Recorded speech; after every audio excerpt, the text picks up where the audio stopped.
الفاتحة. نودي إلى حضرة حبيبنا وشفيعنا رسول الله محمد بن عبد الله صلى الله عليه وسلم وآله وأصحابه وأزواجه وآبائه وأمهاته ووالديه وذرياته وآل بيته أجمعين صلوات الله وسلامه عليه وعليهم أجمعين.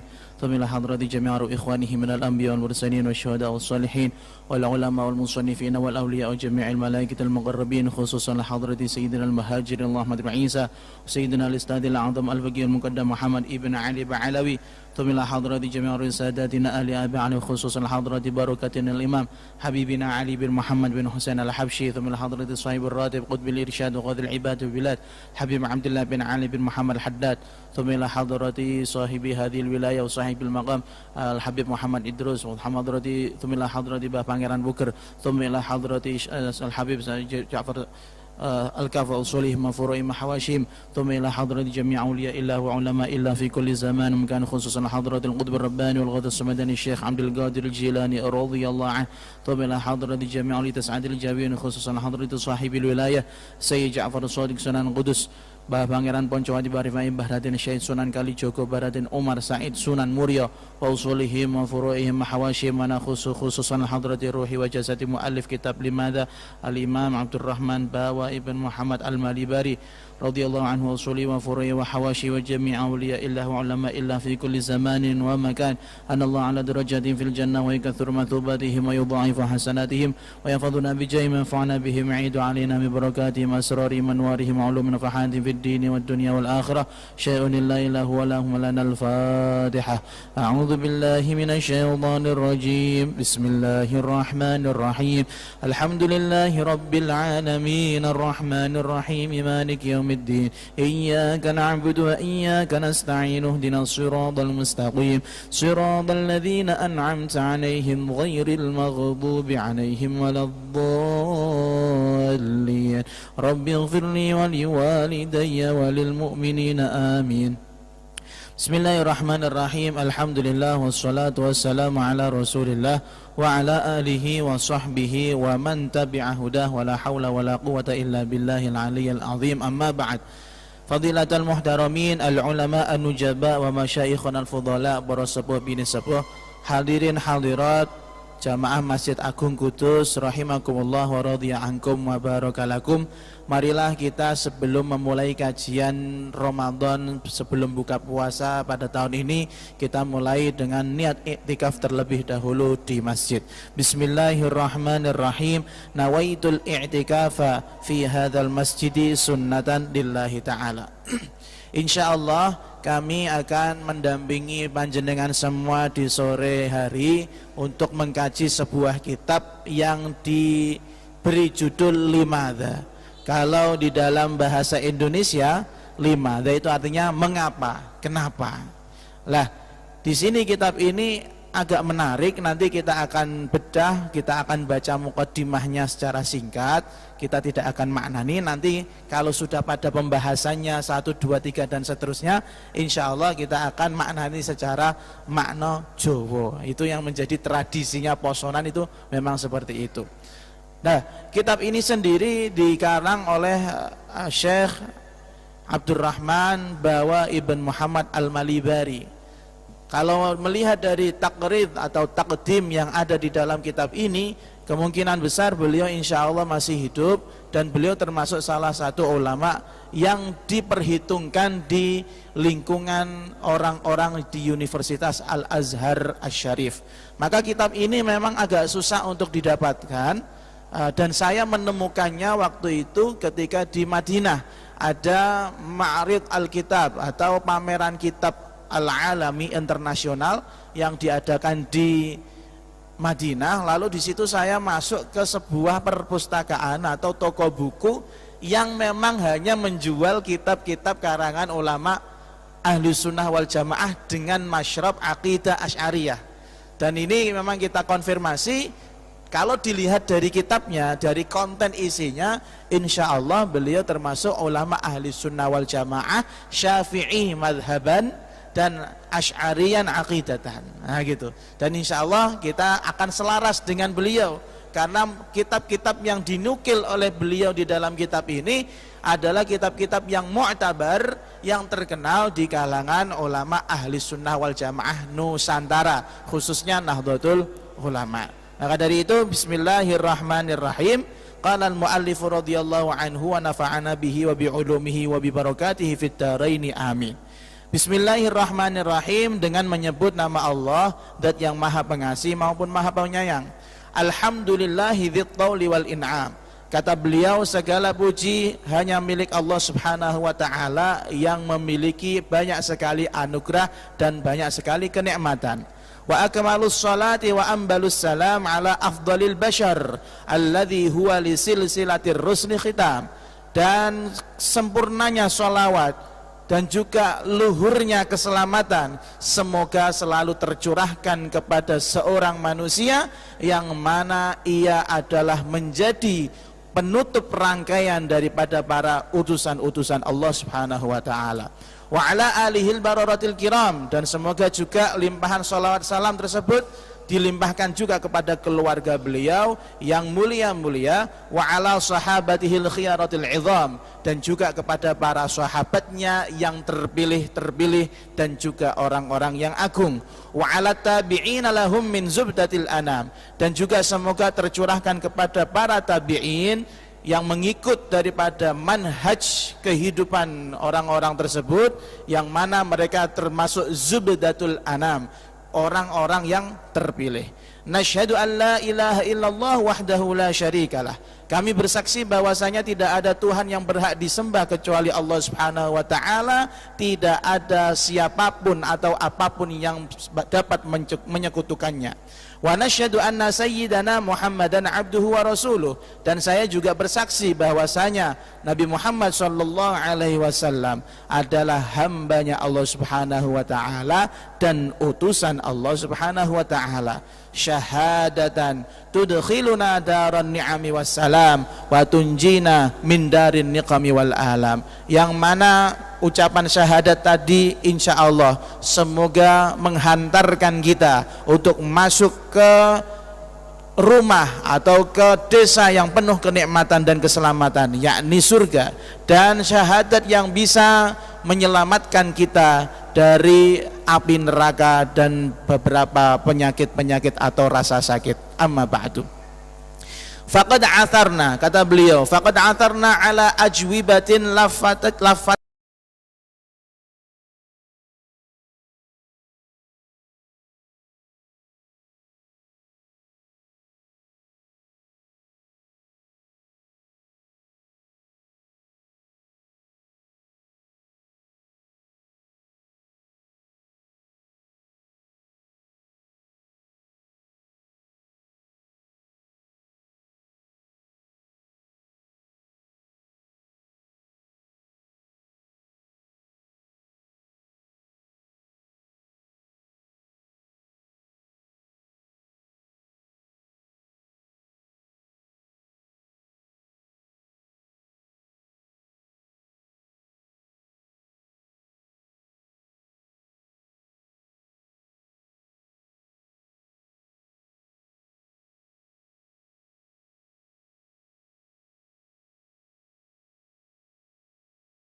masalah cara Jawa nih, alias mencari jawaban atas permasalahan-permasalahan yang ada.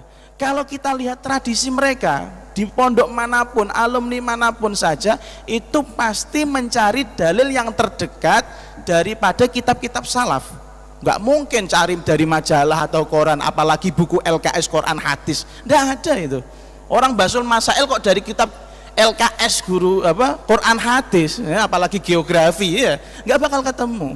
Maka betul sekali khazanah Islam itu harus kita jaga betul, harus kita kuasai betul agar banyak permasalahan-permasalahan yang kita hadapi bisa terjawab, akhirnya muaranya sesuai dengan ridho Allah dan ridho Rasulullah Shallallahu Alaihi Wasallam. Lalu kata beliau, fantakhabna minha alfa mas'alatin wa mas'alah. Lalu kita kemudian memilih 1001 permasalahan, kamakhtarna laha alfa ijabatin wa ijabah, sebagaimana kami juga menyiapkan 1001 jawaban. 1001 masalah ini ada di pikiran beliau, tapi 1001 jawabannya ada di dalam kitab-kitab. Jadi yang beliau kaji, yang beliau sampaikan di dalam kitab ini murni bukan pemikiran beliau, tapi beliau mengambil daripada perkataan-perkataan para ulama salaf yang ada di dalam kitab mereka. Fajama'naha kamahi bila ziyadatin wala nuqsan. Lalu kami kumpulkan 1001 masalah dan 1001 jawaban tersebut tanpa kurang, persis 1001 masalah. Thumma qayyadnaha bil aqlam raja'a an tabqa madaz zaman hatta tanfa'una kama tanfa'u man yudali'aha minal ikhwan. Kemudian 1001 jawaban tersebut kita tulis dengan harapan semoga abadi sampai akhir zaman. Kalau abadi sampai akhir zaman, harapannya apa? Bisa bermanfaat bagi kami dan bermanfaat bagi orang-orang yang mau membaca kitab kami. Nah begitu juga Anda. Kalau sekarang mungkin quotes ya, ada kata-kata keren, tulis, jangan sampai dihilangkan. Kalau punya binder, tulis binder. Kalau punya media Google Docs misalnya seperti saya, tulis di dalam Google Docs. Saya punya banyak sekali quotes, entah itu dari para habaib, entah dari para kiai, itu kita tulis. Biar apa? Manfaatnya bukan hanya untuk Anda. Bisa jadi kalau Anda punya anak, ya ini loh nak, hasil ngaji Bapak ini keren. Kamu harus bisa mengungkuli saya. Jangan hanya buku cerita saja yang kamu bikin, tapi ada ilmunya. Nah, ini Mas Cupang katanya mau bikin buku cerita ya. 30 halaman sudah bangga dia. Lalu kemudian samaina hadhil majmu'ah bi alfi mas'alah wa mas'alah. Kemudian kami namakan buku ini, kumpulan ini dengan 1001 masalah.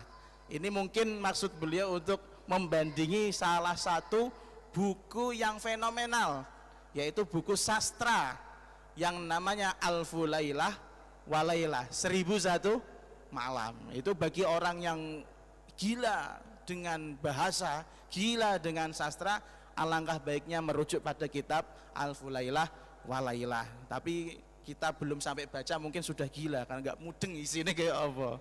Lanjut kemudian summa qasamnaha tashilan ala tullab al-mutali'in thalathata ajza. Kullu juz'in yahtawi minal masail ala ma tanifu ala 300. Fahadal juz'ul awal qad sammainahu bi limadha. Kemudian dari 1001 masalah tersebut kita bagi-bagi agar untuk memudahkan para santri yang mau belajar. Dibagi menjadi 3 bagian. Setiap bagian isinya sekitar 300 matanifu ala 300, alias 300 lebih. Nafayanifu itu tazidu, lebih 300 lebih daripada masalah. Dan yang ada sekarang di hadapan Anda ini adalah al-juz'ul awal, bagian yang pertama. Qad sammainahu bilimada, dan kami beri nama yaitu limada. Artinya limada adalah mengapa, kenapa. Nanti kita masuk kepada pembahasan itu, nanti nikmat sekali untuk membahas ini. Wa ma wadhifatuna fi hadzal kitab illa anwanatul as'ilah an-najimah wa naqlil ajwibah al-munasibah. Tugas kami di dalam kitab ini hanyalah memberikan judul-judul pada permasalahan-permasalahan yang sudah terkumpul, dan juga menukil atau copy paste jawaban-jawaban yang cocok dengannya. Jadi tugas beliau itu betul-betul 1001 masalah ini bukan murni pemikiran beliau, tapi diambilkan daripada kitab-kitab salafus soleh. Dan ini yang hendaknya kita ikuti. Kita punya masalah, jangan sampai kembali kepada pemikiran kita sendiri, karena pemikiran kita sendiri bisa jadi didasari oleh hawa nafsu, bisa jadi didasari oleh kebodohan, akhirnya rusak, dhalla fa'adhallu, sesat menyesatkan, ya? Sesat menyesatkan. Kalau kita kembali kepada pendapat para ulama salaf, nah mereka ini insya Allah mereka sudah terbukti memberikan jawaban-jawaban untuk solusi atas permasalahan umat ini, bukan berdasarkan nafsu, tapi berdasarkan qala Allah Ta'ala, qala Rasulullah sallallahu alaihi wasallam. Kemudian kata beliau, walasna minan naqilin al-muntahilin haitsu azawna kulla naqlin ila sahibihi wa kitabihi. Dan kami di sini bukanlah orang yang hanya copy paste saja. An-naqilin itu copy paste, mengcopy. Al-muntahilin, al-muntahilin itu adalah orang yang merampas hak cipta orang lain. Kami bukan orang yang hanya sekedar copy paste atau merampas hak orang lain. Buktinya apa? Haitsu azauna, kami menisbatkan setiap apa yang kita sampaikan di dalam kitab ini kepada pemiliknya, kepada mu'alifnya. Ini yang harusnya seperti itu. Makanya di dalam menulis karya tulis itu, kalau yang kuliah itu harus tahu catatan kaki, referensi dari mana ini, buku apa ini, juz berapa ini, halaman berapa. Ini adalah namanya amanah ilmiah, amanat keilmuan, jangan sampai hilang. Akhirnya aku dewe, oh ini kata-kata saya ini, enggak mungkin orang otak seperti kamu punya perkataan seindah itu dan itu. Maka memang ini adalah amanah ilmiah yang harus kita jaga. Kalau memang kita copy paste pendapat daripada ulama yang salaf, kita sampaikan qala al-Imam Abdullah bin Ali al-Haddad, qala al-Imam Ali al-Habsyi dan sebagainya.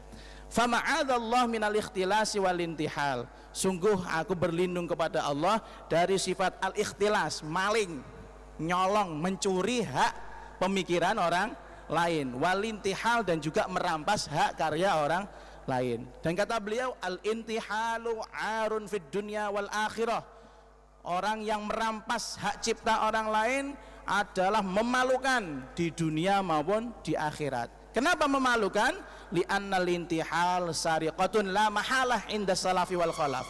Karena merampas hak cipta, hak karya orang lain adalah pencurian yang tidak pernah diperdebatkan baik ulama salaf maupun ulama khalaf. Wa inda ahli dunya waddin, dan bahkan juga tidak pernah diperdebatkan antara orang yang ahli agama dan ahli dunia. Lalu kata beliau menutup daripada mukaddimah ini, wa ma aradna bihadzal jam'i wan naql illa khidmata ulaika wa khidmata haulaika. Dan sungguh apa yang kami persembahkan, kami kumpulkan ini, kami tidak menginginkan apa-apa kecuali untuk khidmah kepada mereka dan khidmah kepada mereka. Siapa ini yang dimaksud? Khidmata ulaikal ulama binashri ulumihim ma'arihim, yaitu khidmah kepada para ulama, melayani para ulama dengan cara menyebar-nyebarkan ilmu dan pemikiran mereka. Wa khidmata haula'i tullab bil musa'adah ala naili dhawalihim al mansyudah, dan juga membantu para santri untuk membantu mereka agar mereka mendapatkan faedah-faedah yang berharga yang seharusnya ada pada mereka. Jadi memang orang kalau bikin kitab itu bukan untuk royalti harusnya ya. Kitab agama, saya garis bawahi, kitab agama. Kalau Anda bikin novel monggo itu royalti harus ada. Tapi kalau kitab agama seharusnya tidak mikir royalti, tapi untuk kembalinya kepada siapa? Ganjarannya itu loh, kembali kepada orang yang bikin, kembali kepada orang yang membaca, kembali kepada para ulama, kembali kepada para santri. Tapi ya semuanya punya madhabnya masing-masing. Ada kiai yang nulis kitab biar laris, setelah laris dibuat untuk bangun pondok, ada. Tapi ada kiai yang masya Allah uripnya miskin, produktif tapi miskin, seperti Imam Nawawi. Produktif beliau, miskin. Coba seandainya Imam Nawawi masih hidup, Hah? Sekarang kayanya seperti apa beliau? Wah, luar biasa, kitab majmu'nya, Raudhatul Thalibinnya terjual laris. Kemudian Sahih Muslimnya, syarah Sahih Muslim terjual laris. Tapi beliau apa yang beliau dapatkan? Ya sudah, nama harumnya saja, dan ajruhu 'alallah, pahalanya milik Allah Subhanahu wa taala. Makanya saya punya guru itu Habib Abdurrahman bin Ali Al-Haddad. Beliau tuh sering kali menekankan apapun yang berhubungan dengan Allah dan Rasulullah, baik itu kitab, baik itu ngimami, baik itu apapun itu saja, jangan sampai kamu mikir cuannya berapa ya, jangan sampai mikir berapa bisa rohnya. Masya Allah, sampai sedetil itu. Saya pernah nanya sama beliau, Mbak Bib, mohon izin doakan saya biar saya bisa jualan kitab. Ini ajaran beliau ke saya ya, khusus ke saya. Kata beliau, jangan, nggak usah jual kitab. Kenapa nggak boleh? Kalau kamu jualan kitab itu sama seperti jualan kalam Allah. Wala tashtaru bi ayatillahi thamanan qalila. Ini madhab yang syadid, madhab yang keras. Tapi ya kalau madhab syariat biasa, monggo kita laksanakan, mengancen golek duit, golek mangan, golek ma'isyah, mata pencaharian. Tapi beliau mengatakan seperti itu kepada saya dalam rangka agar menjaga hati saya tidak terlalu kedonyan. Ini saya punya guru luar biasa seperti itu, Al Habib Abdurrahman bin Alwi Al Haddad. Lalu kemudian wa ma rajauna bihatainil khidmatain illa mardat rabbil alamin wa illa mardat rasulihi wa mardat ibadihi salihin wa illa da'watil muntafi'ina bihi min ikhwaninal mu'minin.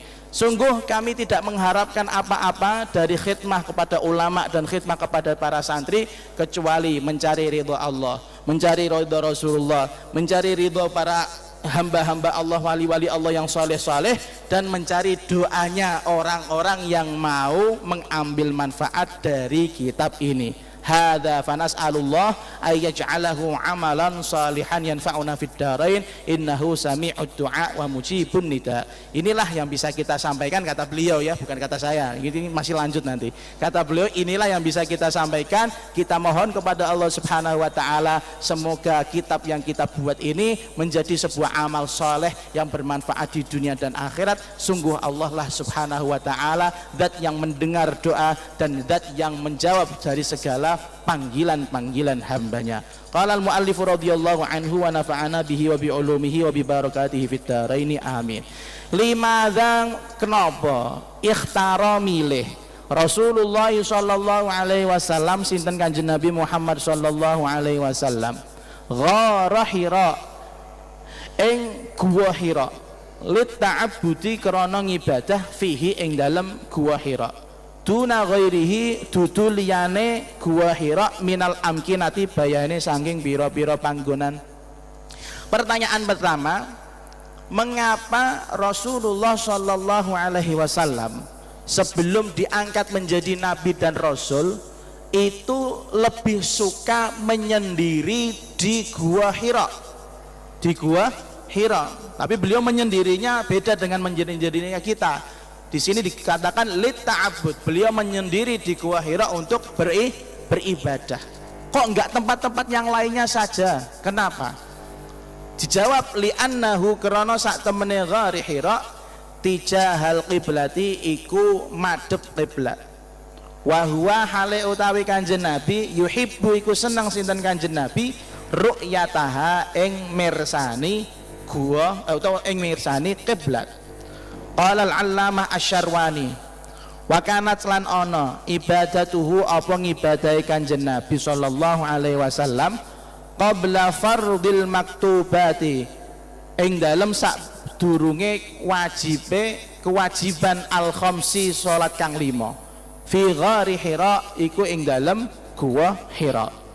Ibadahe kaya apa? Bit tafakuri, kelawan mikir-mikir, angen-angen fi masnu'atillahi ing dalem pira-pira ciptaane Gusti Allah, wa ikrami man lan mulyakno wong yamurru kang liwatan sapa man alaihi ing atase Kanjeng Nabi minadhifani bayane saking pira-pira tamu.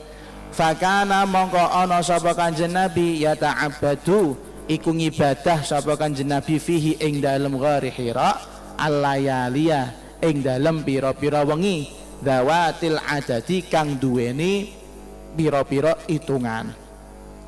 Waqtaro lan milih sinten Kanjeng Nabi at-ta'abbuda ing ibadah fihi ing dalem ghari Hira duna ghairihi ora liyane gua Hira li'annahu krana sak temene gua Hira tijahal Ka'bati iku madhep ring Ka'bah wa huwa hale utawi Kanjeng Nabi yuhibbu iku seneng sinten Kanjeng Nabi ru'yataha ing mirsani Ka'bah.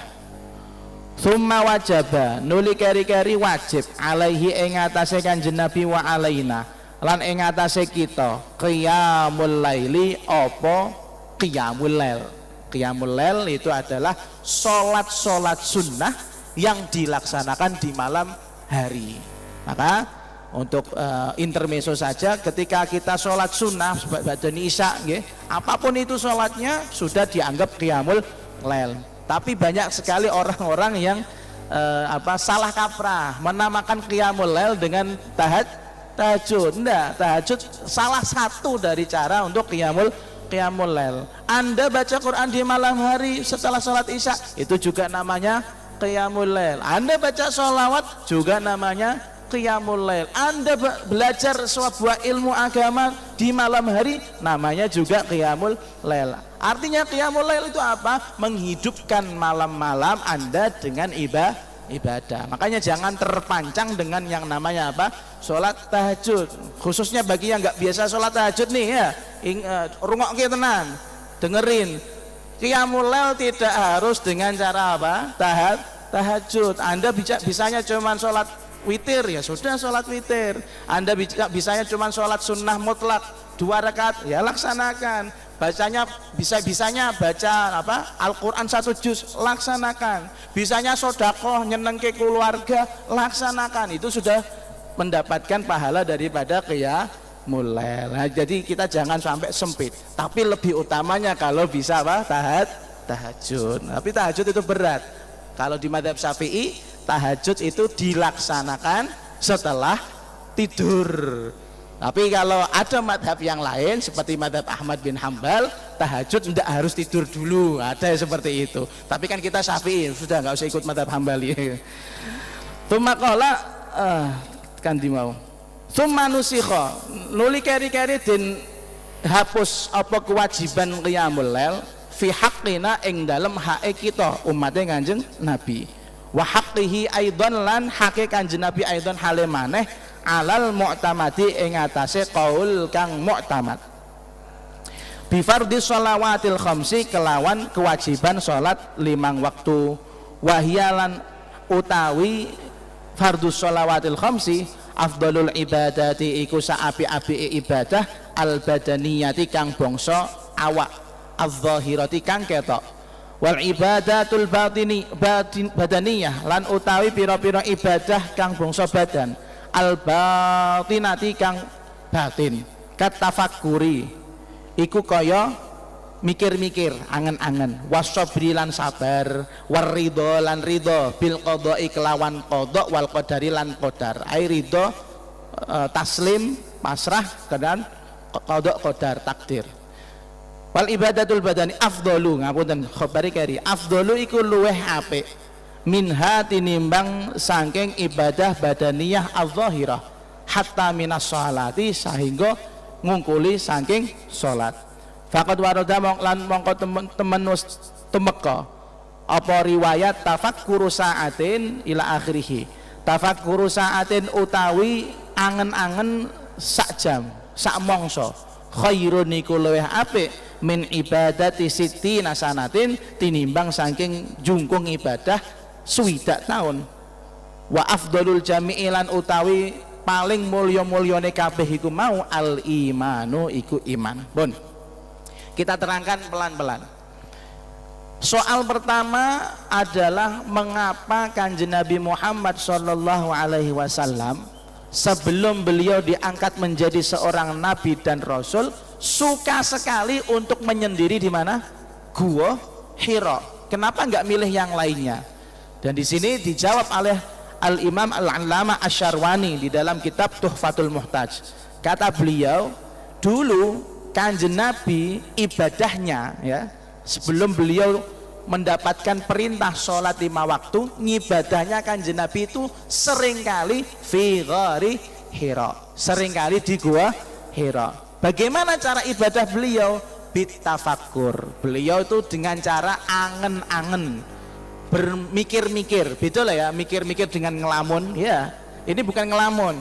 Ini adalah tafakkur, berangan-angan, memikirkan penciptaan daripada makhluknya Allah Subhanahu wa ta'ala. Jadi Kanjeng Nabi di Gua Hira itu mikir, Masya Allah, ada pemandangan indah yang sungguh luar biasa. Ini kira-kira siapa yang menciptakan? Kembalinya pasti Allah Subhanahu wa ta'ala. Jadi tafakkur, ta'ammul yang membuat beliau itu semakin yakin bahwasanya Allah Subhanahu wa ta'ala yang menciptakan bumi seisinya, bukan ngelamun nggak jelas.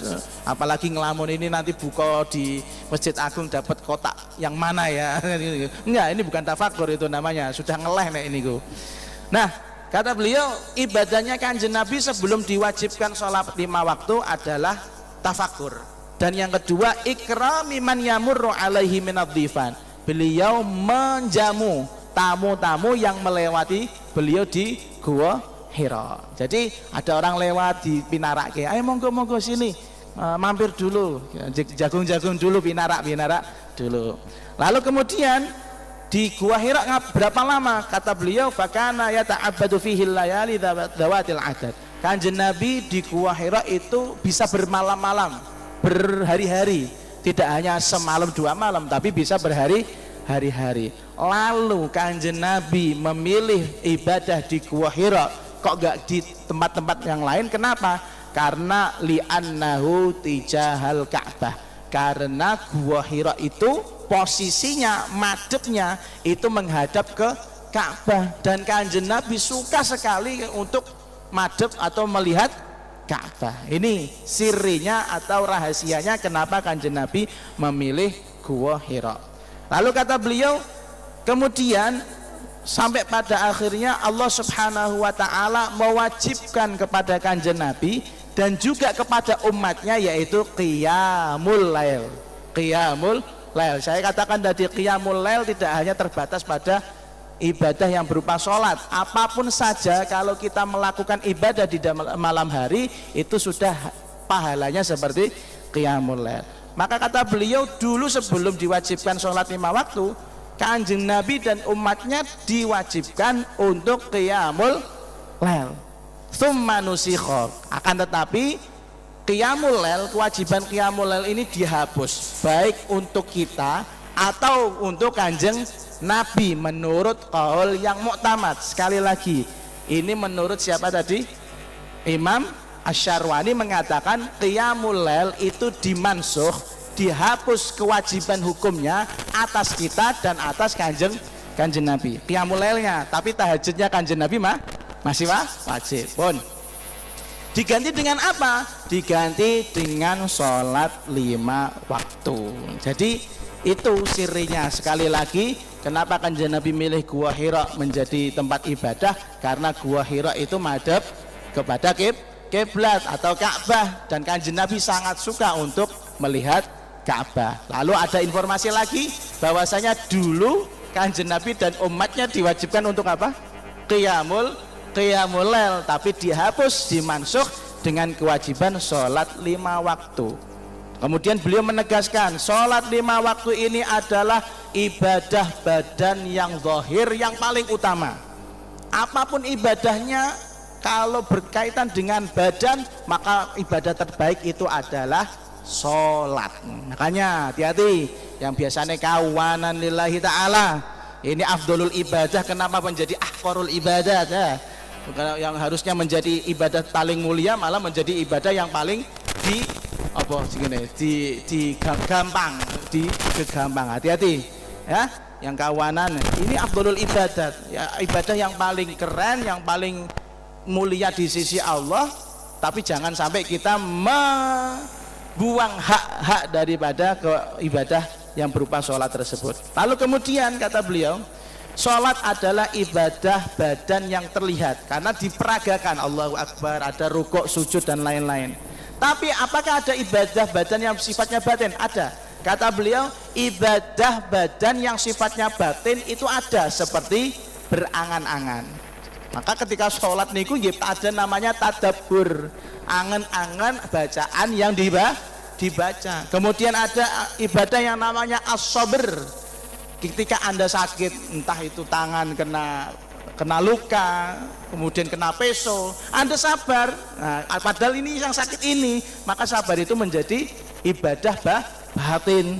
Ar-ridha bil qada wal qadar, menerima takdir Allah Subhanahu wa ta'ala, itu juga termasuk ibadah batin, ibadah yang kaitannya dengan hati. Ada orang Masya Allah niat mangkat ke Masjid Agung untuk jamaah, ternyata tabrakan misalnya naudzubillah min dzalik. Insyaallah kita semua selamat dhahiran wa batinan ya. Tapi kalau ada orang misalnya seperti itu, kemudian dia sakit, kemudian dia menerima, oh ya sudahlah takdirnya Allah seperti itu, maka itu adalah ibadah badan tapi kaitannya dengan hati, karena yang menerima takdir itu hati, bukan menerima takdir itu badan. Maka ketika ibadah-ibadah ini bisa kita laksanakan, kata beliau Al-Imam Asy-Syarwani, afdhala minha, ini lebih baik daripada ibadah yang sifatnya zahir, bahkan bisa mengalahkan sholat. Nah, tapi sholat itu akan menjadi lebih keren kalau diikatkan dengan ibadah batin.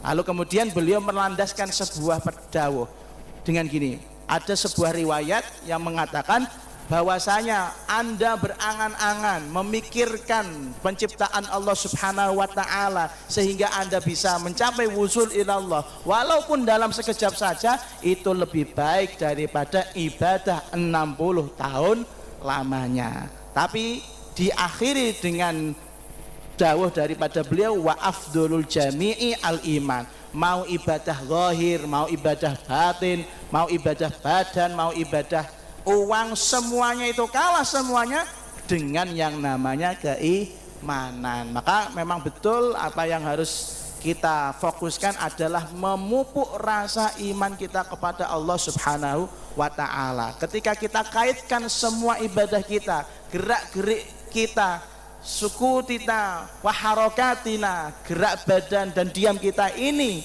menyambung kepada keimanan kepada Allah Subhanahu wa ta'ala, itu semuanya akan berpotensi ibadah. Sekarang gini, kalau kita tahulah bahwasanya ketika puasa Ramadan, contoh puasa Ramadan itu tarku al-muftirat, yaitu kita meninggalkan hal-hal yang bisa merusak keabsahan puasa, mulai dari terbitnya fajar sampai terbenamnya matahari. Lah di selang-selang itu biasanya kalau orang puasa itu bawaannya ngantuk terus.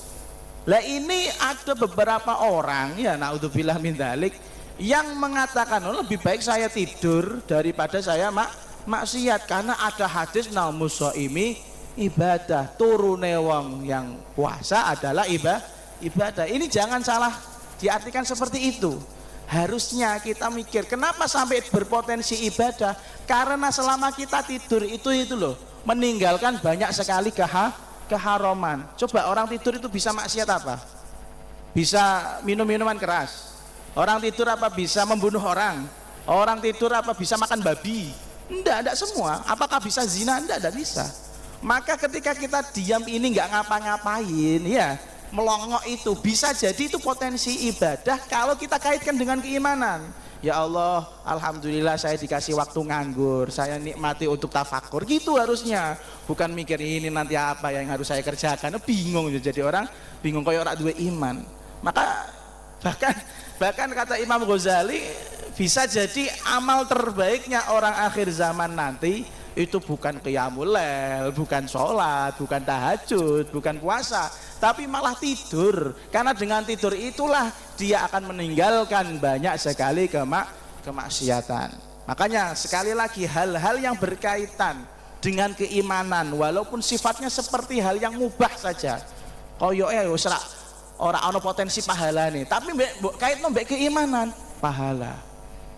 Makanya kalau makan, ngapunten, ini nanti kalau makan buka puasa itu Jangan hanya menghilangkan rasa lapar dan dahaga. Ingat dawuhnya Rasulullah sallallahu alaihi wasallam, lis-shaimi farhatun inda iftari wa farhatun inda liqa'i rabbi. Orang yang berpuasa itu memiliki dua apa? Dua kebahagiaan. Yang satu dia bahagia karena dia bisa buka puasa, ini nanti. Dan yang satu dia bahagia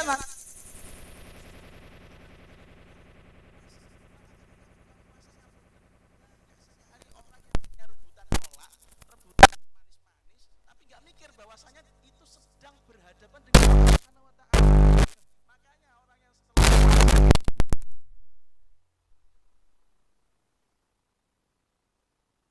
niat ibadah dan memang jelas itu ibadah, oh itu menjadi nikmat tersendiri, pahalanya besar.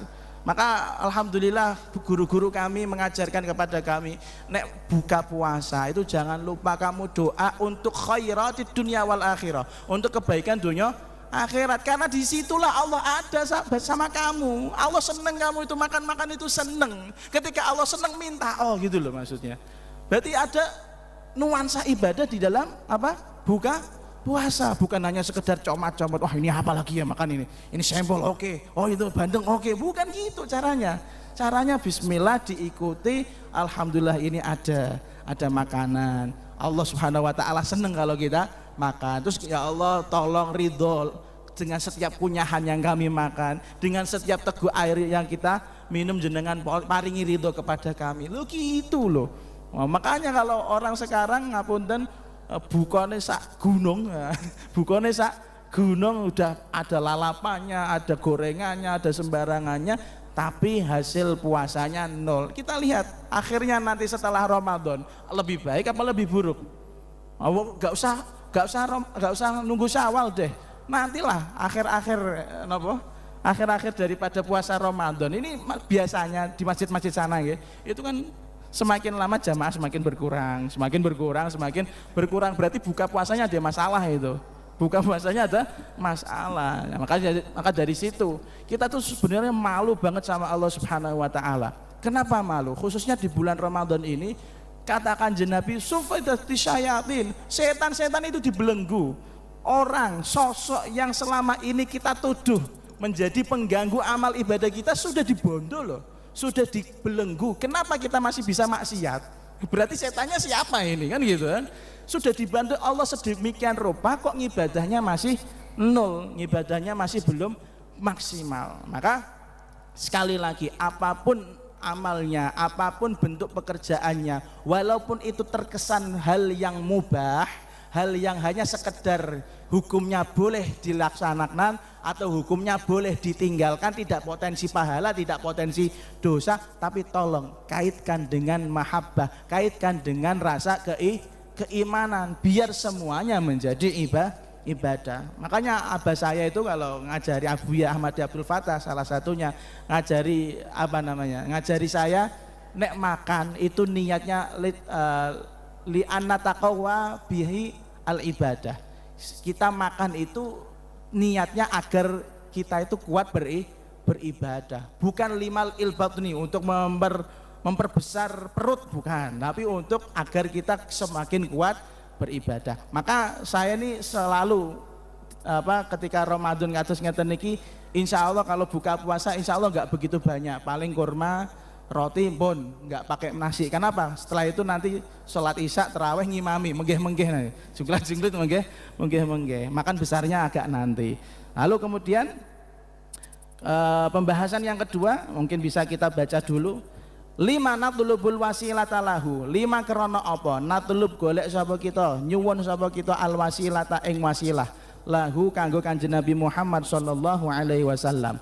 Wa huwa hale utawi Kanjeng Nabi sahibuha, iku wong kang kagungan wasilah, la mahalata ora ana kemohalan iku maujud.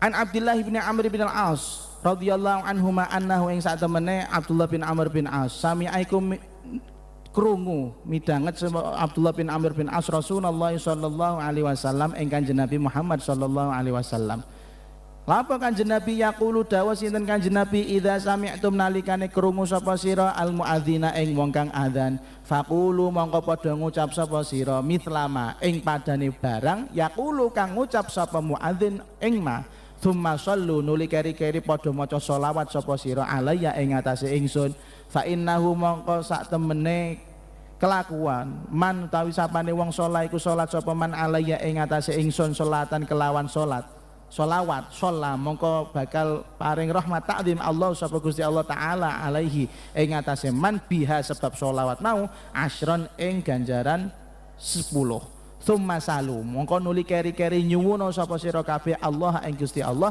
liya kedue ingsun al wasilata ing wasilah fa innaha mongko sak temene wasilah manzilatun iku panggonan derajat fil jannati ing dalem swarga la tambagi kang ora wenang apa wasilah illa li abdin kejaba kedue kawula min ibadillahi taala saking pira-pira kawulane Gusti Allah taala wa arjulan arep-arep sapa ingsun an akuna ing yen to ana sapa ingsun huwa ya abad ana iku ingsun faman mongko utawi sapane wong saala iku nyuwun sapa man Allah ing Gusti Allah li kedue ing ingsun al wasilah ta ing wasilah halat mongko temurun lahu kedue man asyafaatu apa syafaat. Nah, kita di pertanyaan kedua, mu'alif mengatakan kenapa kalau setiap doa, setiap daripada adzan, kemudian kita minta wa atihil wasilata wal fadilah. Ya Allah berikanlah wasilah untuk Kanjeng Nabi Muhammad sallallahu alaihi wasallam. Padahal kalau kita telusuri wasilah itu artinya secara bahasa adalah lantaran. Lalu kemudian ulama atau kaum muslimin meyakini di dalam doa tersebut al-wasilah itu adalah miliknya Rasulullah Shallallahu Alaihi Wasallam. Kenapa kita harus minta lagi gitu loh? Maka di sini Al-Imam Abdurrahman bin Bawah memberikan kepada kita sebuah hadis dari riwayat Abdullah bin Amr bin As. Beliau mendengarkan Rasulullah Shallallahu Alaihi Wasallam bersabda, barang siapa jika kalian mendengar muadzin sedang adzan maka ucapkanlah apa yang diucapkan muadzin alias ketika muadzin bilang Allahu Akbar kita jawabnya Allahu Akbar dan seterusnya. Kemudian setelah itu summa shallu alayya, jangan lupa setelah adzan bacalah sholawat untukku, karena orang yang mau membaca sholawat untukku kata Kanjeng Nabi maka Allah akan membalasnya dengan 10 kali sholawat. Setelah sholawat mintalah kepada Allah agar saya mendapatkan wasilah, kata beliau, agar saya diberi oleh Allah berupa wasilah. Apa itu wasilah? Manzilatun fil jannah, yaitu sebuah pangkat tertinggi di surga yang mana tidak akan diberikan oleh Allah kepada hamba siapapun itu juga kecuali satu orang. Nah, dan saya berharap semoga yang mendapatkan wasilah itu adalah saya, kata Kanjeng Nabi. Kemudian Kanjeng Nabi mengatakan, barang siapa yang mau memintakan kepada Allah wasilah untukku, pangkat tertinggi di surga ya, untukku, untuk kata Kanjeng Nabi, halat lahu syafa'ah, maka dia berhak mendapatkan syafaatul uzma. Dan kita semua tahu wasilah ini ya pasti untuk Kanjeng Nabi, siapa lagi gitu loh. Yang paling pantas mendapatkan pangkat tertinggi di surga siapa kalau bukan Kanjeng Nabi. Lah ngapain kita minta-minta wong kita kakean dosa kan gitu ya. Kakean dosa. Maka di sini dijawab fa in qila mongko lamun ditakoni ma utawi apa faidatu talabil wasilah iku faedahe nyuwun wasilah lahu kanggo Kanjeng Nabi ma'a qaulihi sertane dawuh Kanjeng Nabi wa arju an akuna anahu waraja'u lan hale utawi harapane Kanjeng Nabi la yukhayyabu iku ora bakal den tunaake utawa den sia-siaake. Fal jawabu mongko utawi jawabe anna faidata talabina sak temene faedahe panyuwunan kita iyaha maring wasilah lahu kanggo Kanjeng Nabi aidatun iku bali alaina ing atase kita bimtithali ma kelawan ngestokake barang umirna kang den perintah sapa kita bihi kelawan ma min jihatihil karimati saking arahe Kanjeng Nabi kang mulya wa hadzalan utawi iki panyuwunan nahwu sholatina wa salamina iku padane sholawat salam kita alaihi ing atase Kanjeng Nabi ma'a annahu sertane sak temene Kanjeng Nabi qad ghufira iku teman-teman wis di ngapura sin Kanjeng Nabi lahu ketuwe Kanjeng Nabi di ngapura lahu ketuwe Kanjeng Nabi ma apa barang takut dama kang wis keliwat apa ma min dzambihi saking dosane Kanjeng Nabi wa malan barang tak akhara kang bakal teka apa ma. Faedah kita memintakan wasilah pangkat tertinggi di surga untuk Kanjeng Nabi, padahal kita tahu hanya beliaulah yang paling pantas untuk mendapatkan wasilah tersebut. Adalah faedahnya kembali kepada kita sendiri. Apa itu? Wong kita diperintahkan Kanjeng Nabi untuk doa seperti itu, ya udah ikutin aja, pasti manfaatnya kembali kepada kita. Seperti halnya kita baca sholawat salam untuk Kanjeng Nabi, assalatu wassalamu alaika ya Rasulullah. Apakah Kanjeng Nabi butuh doa daripada umatnya? Enggak, karena Kanjeng Nabi itu maksum, ghufira lahu ma taqaddama min dzambi wa ma ta'akhkhar. Apapun yang beliau lakukan, kesalahan apapun yang beliau lakukan, baik masa lalu atau yang masa yang akan datang, itu sudah pasti di ngapura oleh Gusti Allah. Tapi kenapa kita baca sholawat? Karena kita pertama mengikuti perintah, yang kedua sholawat itu hakikatnya bukan untuk Kanjeng Nabi, tapi untuk kita umatnya Kanjeng Nabi Muhammad Sallallahu Alaihi Wasallam, kan gitu. Makanya tadi dikatakan sapa wong sing sholawat untuk Kanjeng Nabi ganjarannya baliknya berapa? 10. Kita baca sekali kembalinya 10 gitu loh. Berarti untung siapa? Untung Kanjeng Nabi apa kita? Ya kita gitu loh. Maka jangan sampai pelit kalau ketika adzan ya kita jawab dengan itu tadi apa wa atihil wasilata wal fadilah wasyarafa wad darajatal aliyatar rafi'ah ila akhirih. Tsumma qala lima waqa'a sahwa 'anin nabi sallallahu alaihi wasallam wallahu a'lamu bis.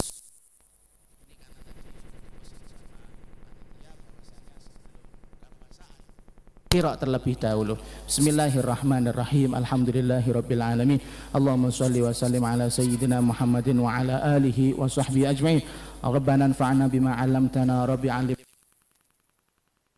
wa faqih ahlana wa qarabatin lana fi dinina wa dzakar rabbi waffiqna wa waffiqhum lima tartadi qawlan wa fi'lan karama warzuqil kulla halalan daima wa akhil la atqiya ulama nuhdha bil khairi wa nukfa kulla syarr rabbana waslih lana kulla syu'un wa aqir rabbir ridha minkal uyun waqdi anna rabbana kullad duyun qabla an ta'tiyana rusulul manun waghfir istur anta akraman satar wa salatullahi taqshal mustafa man ilal haqqi da'ana wal wafa bi kitabin fihi linnasi shifa wa 'alal alil kirami syurafa wa 'alas sahbil masabihil ghurar Allahumma hdina bi هداك واجعلنا ممن يسارع في رضاك ولا تولنا وليا سواك ولا تجعلنا ممن خالف أمرك وعصاك وحسبنا الله ونعم الوكيل ولا حول ولا قوة إلا بالله العلي العظيم وصلى الله على سيدنا محمد وعلى آله وصحبه وسلم بفضل سبحان ربك رب العزة عما يصفون وسلام على المرسلين والحمد لله رب العالمين ثم السلام عليكم ورحمة الله وبركاته.